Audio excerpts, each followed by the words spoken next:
नमस्कार। आज के इस एक्सप्लेनर में हम सीधे एक बेहद क्रिटिकल मुद्दे पर बात करेंगे, एस्बेस्टस सेफ्टी मैनेजमेंट। अक्सर जब हम इसके कानूनी या तकनीकी दस्तावेज पढ़ते हैं तो वो बहुत बोझिल और उबाऊ लगते हैं, लेकिन आज हम इस पूरी प्रक्रिया को बिल्कुल आसान भाषा में डिकोड करेंगे। चाहे कोई फैसिलिटी मैनेजर हो, सेफ्टी ऑफिसर या बस जानने की इच्छा रखने वाला कोई व्यक्ति, आज हम एस्बेस्टस मैनेजमेंट के पूरे लाइफ साइकिल को समझेंगे। और हाँ, भारत के सुप्रीम कोर्ट के कल्याणेश्वरी जजमेंट और 1948 के फैक्ट्रीज एक्ट के नजरिए से भी इसे देखेंगे ताकि पूरी तस्वीर साफ हो सके। चलिए शुरू करते हैं। तो आज का हमारा एजेंडा 5 मुख्य हिस्सों में बंटा है। पहला, एस्बेस्टस को लेकर एक समग्र दृष्टिकोण। दूसरा, सामग्री का आकलन। तीसरा, इसका सुरक्षित निष्कासन। चौथा, संचालन और रखरखाव। और आखिर में रेस्पिरेटरी प्रोटेक्शन यानी श्वसन सुरक्षा। आइए पहले चरण से शुरुआत करते हैं, एस्बेस्टस मैनेजमेंट का एक होलिस्टिक यानी समग्र दृष्टिकोण। देखिए, किसी भी खतरे से तब तक नहीं निपटा जा सकता जब तक ये ना पता हो कि वो छुपा कहाँ है ना? इसलिए एक प्रभावी एस्बेस्टस मैनेजमेंट प्रोग्राम हमेशा एक बेसलाइन सर्वे से शुरू होता है। अब जरा स्क्रीन पर इस तस्वीर को देखिए। ये एस्बेस्टस सीमेंट की छत में मौजूद क्राइसोटाइल फाइबर की एक माइक्रोस्कोपिक तस्वीर है। नंगी आंखों से तो ये बिल्कुल नहीं दिखते, लेकिन सोचिए, जब ये बारीक फाइबर हवा में उड़कर हमारे फेफड़ों तक पहुंचते हैं तो ये एस्बेस्टोसिस और मेसोथीलियोमा जैसी भयंकर और जानलेवा बीमारियां पैदा कर सकते हैं। भारत के सुप्रीम कोर्ट ने कल्याणेश्वरी बनाम भारत संघ मामले में इस खतरे को बहुत गंभीरता से लिया था। कोर्ट ने एस्बेस्टस पर पूरी तरह से बैन तो नहीं लगाया, लेकिन इसके सुरक्षित और नियंत्रित उपयोग को अनिवार्य कर दिया है। इसीलिए इमारत के चप्पे चप्पे की जांच करना बहुत जरूरी है। अब बढ़ते हैं दूसरे चरण की तरफ, एस्बेस्टस सामग्री का वैज्ञानिक आकलन करना। एक बात एकदम साफ है, सिर्फ आंखों से देखकर कभी नहीं बताया जा सकता कि किसी चीज में एस्बेस्टस है या नहीं। इसके लिए पक्की साइंटिफिक जासूसी चाहिए होती है। लैब्स में इसके लिए एक पूरा क्रमिक प्रोसेस फॉलो किया जाता है।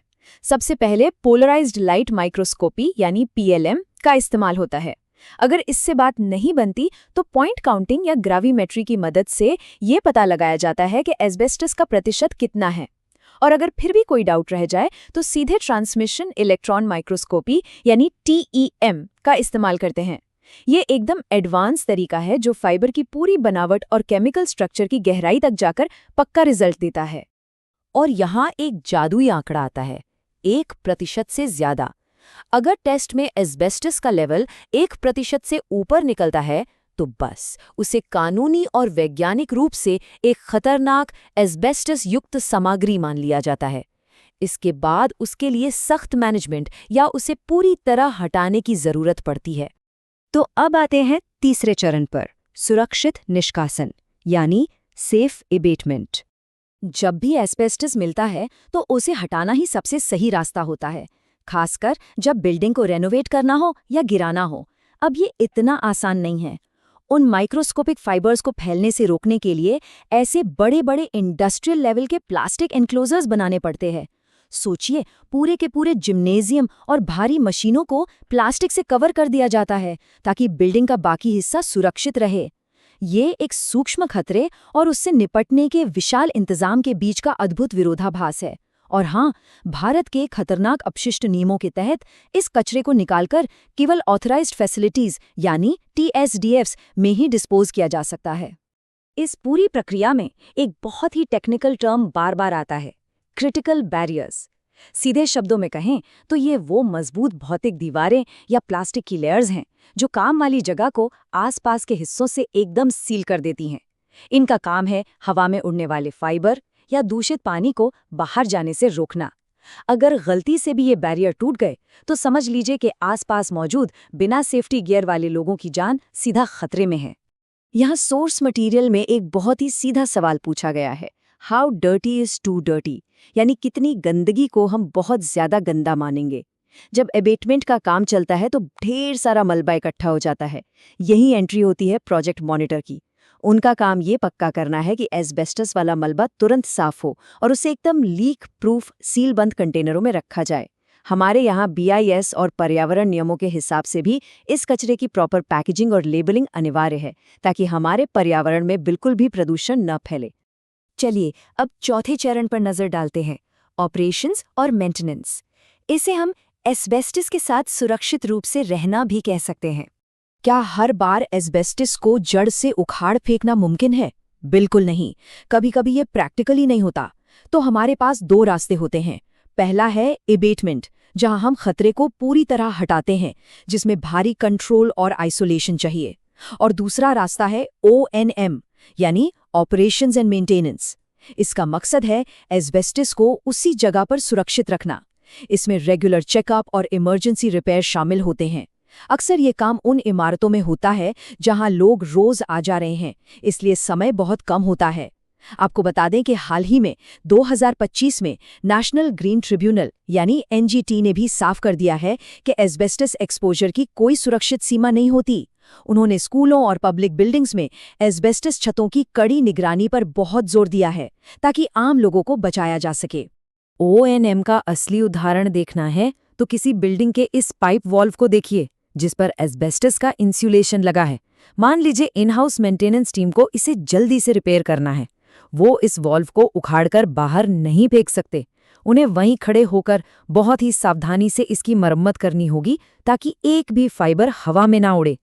ऐसे छोटे कामों के लिए एक कॉन्सेप्ट यूज होता है, जिसे नेगेटिव एक्सपोजर असेसमेंट या NEA कहते हैं।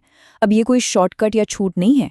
ये दरअसल पक्के और वस्तुनिष्ठ डेटा पर आधारित एक सबूत है, जो ये गारंटी देता है कि अगर हालात सबसे खराब भी हुए, तब भी काम के दौरान हवा में उड़ने वाले फाइबर लिमिट से बाहर नहीं जाएंगे। इसके लिए बहुत ही बारीकी से टेस्टिंग और डेटा की जरूरत पड़ती है। तो वो लिमिट है क्या? वो नंबर है 1.0 फाइबर प्रति क्यूबिक सेंटीमीटर। इसे शॉर्ट टर्म एक्सर्शन लिमिट कहते हैं, क्योंकि O&M वाले काम अक्सर पूरे दिन नहीं चलते, बल्कि कुछ मिनटों या घंटों में निपट जाते हैं। इसलिए वर्कर की सेफ्टी के लिए इस शॉर्ट टर्म लिमिट को क्रॉस न करना सबसे ज़्यादा ज़रूरी है। अब हम अपने पांचवें और आखिरी चरण पर आते हैं, जो बिल्कुल नॉन नेगोशिएबल है, रेस्पिरेटरी प्रोटेक्शन यानी श्वसन सुरक्षा। देखिए, जब भी एस्बेस्टस के आसपास काम हो रहा हो, तो पर्सनल प्रोटेक्टिव इक्विपमेंट यानी PPE पहनना कोई चॉइस नहीं है, ये एक सख्त अनिवार्यता है। क्लास 3 सेफ्टी प्रोटोकॉल्स का पालन होना ही चाहिए। काम के दौरान NIOSH सर्टिफाइड P100 फिल्टर वाले रेस्पिरेटर का उपयोग मस्ट है। धूल न उड़े, इसके लिए पानी का इस्तेमाल यानी वेट मेथड्स लागू करना जरूरी है। इसके अलावा local exhaust ventilation, drop cloth और मलबे की तुरंत सफाई अनिवार्य है। भारत में भी 1948 का फैक्ट्रीज एक्ट और BIS के दिशा निर्देश जैसे IS 11451, IS 11767 और IS 11768 ये साफ कहते हैं कि एम्प्लॉयर्स को vacuum cleaner, proper safety gear देना होगा और वर्कर्स का रेगुलर मेडिकल चेकअप भी सुनिश्चित करना होगा। यहाँ सुरक्षा में एक छोटी सी लापरवाही भी जानलेवा हो सकती है। इस एक्सप्लेनर को ख़त्म करते हुए एक बहुत ही गहरा सवाल जहन में आता है। जैसे जैसे हमारे आसपास की इमारतें और बुनियादी ढांचे पुराने हो रहे हैं, क्या हम वाकई ऑपरेशंस और मेंटेनेंस के नियमों का इतनी सख्ती से पालन कर रहे हैं कि आने वाली पीढ़ी के वर्कर्स के लिए ज़ीरो एक्सपोजर की गारंटी दी जा सके? ये एक ऐसा सवाल है जिस पर हर संस्था को गंभीरता से सोचना चाहिए, ताकि सुरक्षा से कभी कोई समझौता ना हो। अंत में आपको बता दें कि इस एक्सप्लेनर का कॉपीराइट कृष्ण कुमार के पास है। हमारे साथ जुड़ने के लिए बहुत बहुत धन्यवाद। सुरक्षित रहें।